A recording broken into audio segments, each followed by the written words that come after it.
C'est rien, c'est juste un peu sensible. Allez, juste bloc et j'arrête. Mes potes vont penser que je suis faible. Toutes ces phrases, je les ai prononcées ou j'y ai pensé très fort. Aujourd'hui, on va parler de blessures, sujet que je commence assez bien à connaître, surtout au niveau des doigts. Je me suis jamais fait de rupture totale de poulie, mais plusieurs ruptures partielles et une ténosynovite, et toujours liées à un surentraînement. Aujourd'hui, je peux grimper et je reprends le niveau que j'avais avant.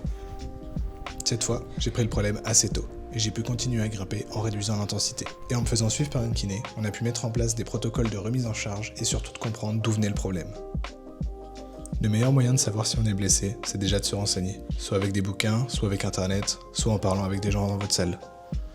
Mais le meilleur moyen, c'est surtout de consulter des professionnels, qui seront plus à même de traiter vos pathologies. J'ai souvent la sensation que nous, les grimpeurs, on néglige le fait de s'écouter.